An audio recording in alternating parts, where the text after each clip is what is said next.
Hello મિત્રો, અત્યારે આવી ગયા છે મલાતજ મેરડી માના મંદિરે દર્શન કરવા.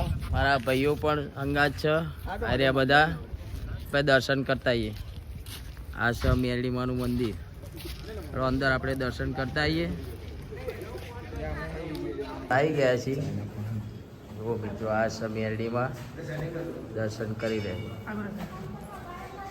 મિત્રો. અંદરનો બેહવા માટે પણ ગાદલો પોતર્યો હતો, સુવિધા છે.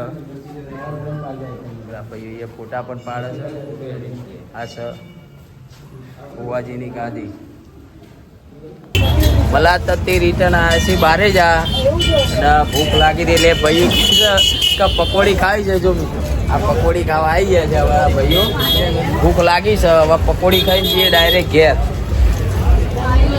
તીખી બનાવજો ભાઈઓ, ખાશે જો પકોડી વાળા ભાઈ છે, મસ્ત બનાવજો. તીખી ને બસ એક નંબર. તીખી રાખજો. હા બસ બસ. મસાલા વગર નહીં ચાલતું. ના ચાલો ખાવું જ પડે યાર. તો આપણે જઈએ હવે ઘેર. Bye bye.